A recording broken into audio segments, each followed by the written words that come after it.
কত টাকা জমা থাকলে জাকাত দিতে হবে? কত ভরি স্বর্ণ মালিকানা থাকলে জাকাত ওয়াজিব হয়? ব্যাংকে গচ্ছিত টাকা সুদ দিয়ে জাকাত দেওয়া যাবে কিনা? স্ত্রীর জাকাতের টাকা দিয়ে স্বামী লোন পরিশোধ করতে পারবে কিনা? আমি কি আমার ভাইকে জাকাতের টাকা দিতে পারবো? ব্যাংকে ডিপিএস এর জমানো টাকা কি জাকাত দিতে হবে? আমার কাছে 3 লাখ টাকা ব্যাংকে আছে, 1 বছর যাবত জমা আছে, আমার উপর কত টাকা জাকাত দিতে হবে? জাকাত বর্তমান প্রেক্ষাপটে রূপার হিসেবে করা উত্তম না স্বর্ণের হিসেবে করা উত্তম? বর্তমানে 50-60 হাজার টাকা সব মানুষের কাছেই থাকে। ব্যবসায় ইনভেস্ট করা টাকার কি জাকাত দিতে হবে? আমার হাজবেন্ড তার অফিস থেকে গাড়ি পেয়েছেন, গাড়িকে জাকাত দিতে হবে? শাইলুঙ্গি দিলে কি জাকাত আদায় হবে? জাকাতের টাকা কি মসজিদ নির্মাণের কাজে ব্যয় করা যাবে কিনা? জাকাতের টাকা কারো বিয়ের জন্য দেওয়া যাবে কিনা? আমি বিদেশ থেকে টাকা ব্যাংকে রাখছি, সে টাকার জাকাত দেয়া লাগবে কিনা? বাড়ি ও ক্ষেতের জায়গার জাকাত কিভাবে দিব? ফিতরার টাকা দিয়ে গরিবদের কিছু কিনে দেওয়া যাবে কিনা? তাতে কি ফিতরা আদায় হবে? প্রিয় দর্শক, আর বিলম্ব না করে চলুন আপনাদের প্রশ্ন উত্তর দেওয়ার আলোকিত ভ্রমণে প্রবেশ করি। কত টাকা জমা থাকলে জাকাত দিতে হবে? যদি 595 গ্রাম রূপার মূল্য আপনার কাছে জমা থাকে, বর্তমান বাজারে 40,000 প্লাস টাকা যদি আপনার কাছে 1 বছর জমা থাকে, তাহলে আপনার এটা জাকাত দিতে হবে। সারজিদা আরেফিন তান্নি আপনি লিখেছেন,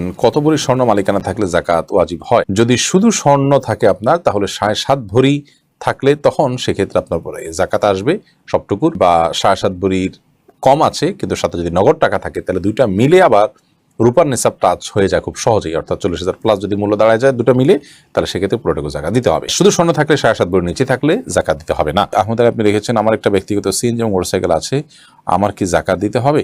না, সিএনজি বা মোটরসাইকেল যদি ব্যক্তিগত থাকে ওটার উপর জাকাত আসবে না।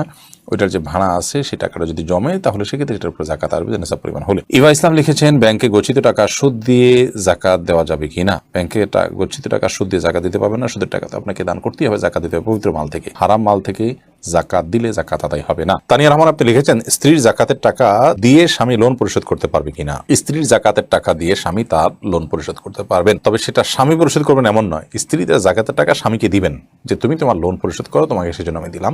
স্ত্রীর যদি টাকা থাকে আর স্বামী যদি জাকাতের হকদার হন, ঋণগ্রস্ত হন, তার কোনো ঋণ পরিশোধ করার ব্যবস্থা না থাকে, তাহলে সেক্ষেত্রে স্ত্রী তার ঋণ পরিশোধে সহায়তা করতে পারেন। তিনি সংসার চালাতে গিয়ে, চিকিৎসা করতে গিয়ে ঋণগ্রস্ত হয়ে গেছেন, তো এই সমস্ত ঋণ স্ত্রী তার জাকাতের টাকা থেকে স্বামীকে আদায় করার জন্য সহযোগিতা করতে পারেন। সাদিক আহমেদ আপনি লিখেছেন, আমরা জয়েন্ট পরিবার, আমি কি আমার ভাইকে জাকাতের টাকা দিতে পারবো? জাকাতের টাকা উল্লেখ না করে বড় ভাইকে যদি বলি এগুলো দিয়ে আপনি আপনার বউ বাচ্চাকে কিছু কিনে দিবেন, তাহলে কি আমার জাকাত আদায় হবে? ভাই সাদিক আহমেদ, অবশ্যই এতে আপনার জাকাত আদায় হয়ে যাবে। আপনার বড় ভাই যদি জাকাতের হকদার হয়ে থাকেন, আপনি তাকে জাকাত দিতে পারেন, কারণ নিজের ভাই তিনি জাকাতের হকদার হলে তাকে জাকাতের টাকা দেওয়া যায়। মুরাদ আপনি লিখেছেন, ব্যাংকে ডিপিএস এর জমানো টাকা কি জাকাত দিতে হবে? জি, ডিপিএস এর জমানো টাকা জাকাত দিতে হবে, কারণ আপনি ইচ্ছাকৃত জমিয়েছেন এবং আপনি এটা উত্তোলন করতে পারেন। লিটন খান আপনি লিখেছেন, বিয়েতে দেয়া আমার স্ত্রীর প্রায় 15 ভরি স্বর্ণ গহনা আছে, তার কোনো আয় নাই, এ স্বর্ণে জাকাত দিতে হবে কিনা? দিলে কে দিবে? আপনার স্ত্রীর যে স্বর্ণ আছে সেই স্বর্ণর মালিক যদি আপনার স্ত্রী হয়, জাকাত তিনি দিবেন। প্রয়োজন গহনা বিক্রি করে হলে তাকে দিতে হবে, একটু অল্প একটু বিক্রি করে জাকাত দিবেন, অথবা তিনি তার মহরের টাকা থাকলে, অন্য টাকা থাকলে দিবেন, কিংবা ধার করে তাকে জাকাত দিতেই হবে। সম্পদ থাকলে যিনি মালিক তাকেই জাকাত দিতে হবে। দিনা হাসান আপনি লিখেছেন, জাকাতের টাকা কি মসজিদ নির্মাণের কাজে ব্যয় করা যাবে কিনা? না, মসজিদ নির্মাণের কাজে জাকাতের টাকা ব্যয় করা যাবে না, জাকাত এটা গরিব দুঃখীকে দান করতে হবে। এরপর আখতার হোসেন আপনি লিখেছেন, জাকাত বর্তমান প্রেক্ষাপটে রূপার হিসেবে করা উত্তম না স্বর্ণের হিসেবে করা উত্তম? বর্তমানে 50-60 হাজার টাকা সব মানুষের কাছেই থাকে। আখতার হোসেন, জাকাতের নেশাব স্বর্ণ বা রূপা যে কোনো একটাকে টাচ বা স্পর্শ করলেই জাকাত আসবে। এখন বলা বাহুল্য যে রূপার দাম কম থাকে, অতএব খুব সহজেই রূপার যে নিসাব সেটা স্পর্শ করা যায়, এবং 50-60 হাজার টাকা হলেই রূপার নিসাব স্পর্শ করা যায়, তো তাদের উপর জাকাত আসবে। শরীয়ত দুইটা যে কোনোটির মেয়ারকে নির্ধারণ করেছে, অর্থাৎ স্বর্ণ হোক আর রূপা হোক, যে কোনো একটার সাথে টাচ করলেই হবে। এখন আপনি বলতে পারেন, স্বর্ণের কথা বলার দরকার ছিল কি? শুধু রূপার কথা বললেই তো হতো, কারণ রূপার নেশাব হলে তো স্বর্ণ নেশাব তার মধ্যে চলেই আসবে।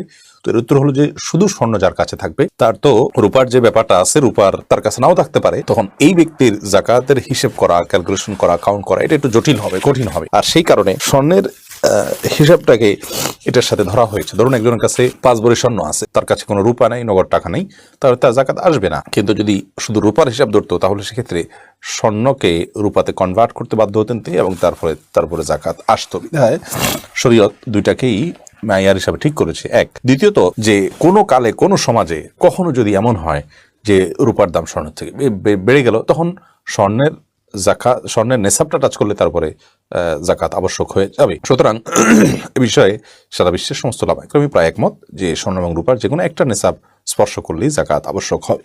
আজকাল অনেকে বলছেন যে স্বর্ণটাই হলো মূল, অতএব স্বর্ণের নেশাব পরিপূর্ণ না হলে তারপর জাকাত আসবে না। এটা ভুল ধারণা। অতএব 50,000 টাকা কারো কাছে যদি থাকে এবং যদি 1 বছর থাকে তাহলে সেক্ষেত্রে সেটি কারণে তার উপর জাকাত আসবে। এরপরে মুরাদ হোসেন রিপন আপনি লিখেছেন, ব্যবসায় ইনভেস্ট করা টাকার কি জাকাত দিতে হবে? ব্যবসায় যে টাকা ইনভেস্ট করা সেটা জাকাত দিতে হবে। রাবেয়া বাবু আপনি লিখেছেন, আমার হাজবেন্ড তার অফিস থেকে গাড়ি পেয়েছেন, গাড়ি কি জাকাত দিতে হবে? না, গাড়ি জাকাত দিতে হবে না। আব্দুল্লাহ সঞ্জিদ লিখেছেন, জাকাতের টাকা কারো বিয়ের জন্য দেওয়া যাবে কিনা? যদি কন্যা দায়গ্রস্ত হয়, অভাবী মানুষ হয়, এছাড়া বিয়ে দিতে পারছেন না তার মেয়েকে, একরকম বিপদগ্রস্ত সে, তাকে জাকাতের টাকা দিতে পারেন। আর ছেলে বিয়ে করবে কিন্তু তার উপার্জন আছে, ভরণ পোষণ এর দায়ভার নিজেটা নিজে বহন করতে পারছেন, তাকে জাকাতের টাকা আপনি দিবেন না। তার বিয়ের জন্য তিনি তিনি টাকা সঞ্চয় করবেন। আর যদি এমন হয় তার যা উপার্জন হয় তা দিয়ে তার মৌলিক প্রয়োজন ভরণ পোষণ, তার বেঁচে থাকাটাই কষ্ট হয় বা টানাটানি করে করতে হয়, তখন তাকে আপনি জাকাত দিতে পারেন। এরপর খাদিজা ইসলাম আপনি লিখেছেন, ফিতরার টাকা দিয়ে গরিবদের কিছু কিনে দেওয়া যাবে কিনা? তাতে কি ফিতরা আদায় হবে? ফিতরা টাকা দিয়ে গরিব এবং অভাবী মানুষদেরকে আপনি যদি অন্য কিছু কিনে দেন সেটা উচিত কর্ম নয়, সেটাতে ফিতরা আদায় হওয়ার সম্ভাবনা খুবই ক্ষীণ। বরং আপনি তাদেরকে খাদ্য দিবেন অথবা টাকা দিবেন খাদ্য কেনার জন্য, তাতেও আপনার ফিতরা আদায় হয়ে যাবে, যদি অনেক ওলামায়ে কেরাম সেটিকেও নিষেধ করেছেন। তো আপনি ফিতরার টাকা দিয়ে ফিতরার বিপরীতে তাদেরকে ধরুন আপনি জামা কাপড় কিনে দিলেন, তাহলে কখনো ফিতরা আদায় হবে না। আইয়ুব আলী আপনি লিখেছেন, আমি বিদেশ থেকে টাকা ব্যাংকে রাখছি, সে টাকার জাকাত দেয়া লাগবে কি না? বিদেশ থেকে টাকা ব্যাংকে রাখেন আর দেশে থেকে রাখেন, টাকা আপনার আছে, এর জাকাত আপনাকে দিয়ে যেতে হবে। এরপরে মোহাম্মদ শাহিদুল ইসলাম লিখেছেন, শাইলঙ্গি দিলে কি জাকাত আদায় হবে? জাকাত হিসাবে গরিবের কে নগদ টাকা দিতে হবে বা তাদের প্রয়োজন যেটা আছে সেটা তাদের প্রয়োজন অনুভব করে সে অনুযায়ী কিনে দিতে হবে। জাকাতের টাকার বিপরীতে শালঙ্গি দিয়ে দেওয়া জায়েজ নয়, এক্ষেত্রে জাকাত আদায় না হওয়ারও সমূহ আশঙ্কা আছে। এবার ভিন্ন কিছু হোক আইডি থেকে আপনি লিখেছেন, বাড়ি ও ক্ষেতের জায়গার জাকাত কিভাবে দিব? বাড়ির জাকাত আসে না যদি সেটা বসবাসের জন্য হয় কিংবা ভাড়ায় খাটানো হয়। কেউ যদি রিয়েল এস্টেটে বিজনেস করেন এবং ফ্ল্যাট প্লট কিনে বিক্রি করেন দাম বেশি হওয়ার পর, এরকম যদি ব্যবসা করেন তাহলে তার উপরে জাকাত হবে, ওইটা ব্যবসার পণ্য হিসাবে। আদারওয়াইজ এমনি থাকার বাড়ি কিংবা আপনার ফসলের ক্ষেত এগুলোর উপর জাকাত আসে না। হ্যাঁ, ফসল যেটা উৎপন্ন হয় সেটা যদি 25-26 মণ হয় তাহলে সেক্ষেত্রে সেটা জাকাত দিতে হবে। যদি সেটা পানি সেচন করে করতে হয়, আজকাল সেচ দিয়ে করতে হয়, বেশিরভাগ নিচে পানি দিয়ে করতে হয় এরকম, তাহলে সেক্ষেত্রে সেটার 20 ভাগের 1 ভাগ দিবেন। আর যদি আকাশ থেকে যে বৃষ্টি হয় তাতেই হয়ে যায়, সেচ আলাদা দেওয়া লাগে না, তাহলে তার 10 ভাগের 1 ভাগ দিবেন। মোহাম্মদ শহীদুল ইসলাম আপনি লিখেছেন, আমার কাছে 3 লাখ টাকা ব্যাংকে আছে, 1 বছর যাবৎ জমা আছে, আমার উপর কত টাকা জাকাত দিতে হবে? 1 বছর যাবৎ যদি 3 লাখ টাকা আপনার কাছে জমা থাকে তাহলে লাখে 2,500 করে 3 লাখে 7,500 টাকা জাকাত হয়, এটা আপনাকে দিতে হবে। রাসেল আব্দুল্লাহ আপনি জানতে চেয়েছেন, স্ত্রীর জাকাত পরিমাণ শোনা আছে কিন্তু স্বামীর ব্যাংক লোন আছে, এক্ষেত্রে জাকাতের বিধান কি? স্বামীর আর স্ত্রীর হিসেব তো আলাদা। যার গহনা আছে তিনি তার গহনা জাকাত দিবেন স্ত্রী, স্বামী তার লোন আছে, ব্যাংক লোন আছে, তিনি অভাবী, যার কারণে তিনি জাকাত দিবেন না। অতএব এখানে হিসাব যার যারটা তার কাছে। রইসুল আলম আপনি লিখেছেন, আমি 20,000 টাকা বেতনে চাকরি করি, এ থেকে প্রতি মাসে মাদ্রাসায় 500 টাকা দান করি আর বাকি টাকা সংসারে খরচ করি, এদিকে আমার জাকাত আদায় হবে নাকি আলাদাভাবে আবার জাকাত আদায় করতে হবে? ভাই রইসুল আলম, 20,000 টাকা আপনি বেতনে চাকরি করেন, আপনার খরচ হয়ে যায়, আপনার উপরে জাকাত আদৌ ফরজ হচ্ছে কিনা সেটা হলো মূল বিষয় এখানে। জাকাত আবশ্যক হওয়ার জন্য যে পরিমাণ টাকা দরকার 40,000 প্লাস টাকা হলে আপনার প্রায় জাকাত হয়ে যায় বর্তমান রূপার মূল্য অনুযায়ী। তো এই টাকা যদি আপনার কাছে থাকে 1 বছর পর্যন্ত, তাহলে সেক্ষেত্রে আপনার অতিরিক্ত টাকা এর সাথে যোগ হলে আপনি সেটা সহ জাকাত আদায় করবেন। বিশেষ করে এই টাকাটা জাকাত আপনাকে দিতে হবে।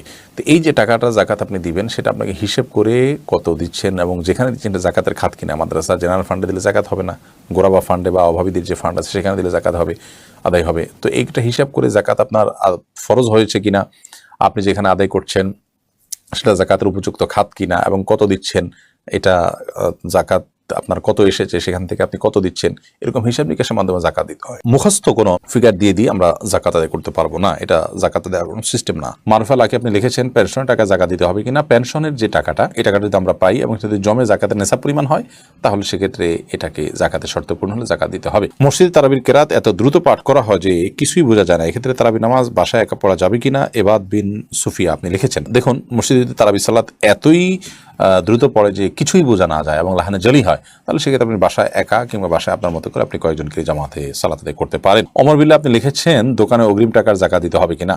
দোকানের অগ্রিম যে টাকা আছে সেটা জাকাত দিতে হবে, কারণ এই টাকাটা যিনি অগ্রিম দিয়েছেন তিনি মূলত দোকানদারের কাছে একরকম জামানত বা আমানত হিসেবে দিয়েছেন, বিধায় এটা টাকা জাকাত তাকে দিয়ে যেতে হবে। আবির হোসেন আপনি লিখেছেন, অজুর পর মনে হয় মুখে পানি আছে, তাহলে করণীয় কি? কোনো অসুবিধা নেই, এটা নিয়ে ওয়াসওয়াসা করার কোনো দরকার নাই। যদি খুব বেশি সন্দেহ হয় একবার থুতু ফেলে দিবেন বা শেষ, এরপরে পানি আছে মনে হলেও আপনি থুতু গেলতে পারেন, কোনো অসুবিধা নেই। নাজিন আক্তার আপনি লিখেছেন, আমার মা অসুস্থ, রোজা রাখতে পারেন, এক্ষেত্রে করণীয় কি? যদি তিনি সুস্থ হওয়ার সম্ভাবনা না থাকে, বার্ধক্যজনিত অসুস্থ হয়, তাহলে সেক্ষেত্রে প্রত্যেক রোজার জন্য একজন মিসকিনকে খাদ্য দিবেন, 30 রোজার জন্য 30 জন মিসকিনকে খাদ্য দিবেন, বা একই মিসকিনকে 30 দিনের খাবার দিবেন। ইনশাআল্লাহ তাতে তার পক্ষ থেকে কাফারা হিসাবে এটি যথেষ্ট হয়ে যাবে। আর আনুমানিক 1.5 কেজি করে চাউল আপনি যদি প্রতিদিনের রোজার জন্য 45 কেজি চাউল দিয়ে দেন গরিবকে, অভাবীদেরকে, তাতেও তার রোজা আদায় হয়ে যাবে। কিন্তু একজন গরিবকে 1.5 কেজির নিচে আপনি দিতে পারবেন না, কমপক্ষে একজনকে পুরো একদিনের খাবার হয় সেরকম করে দিতে হবে।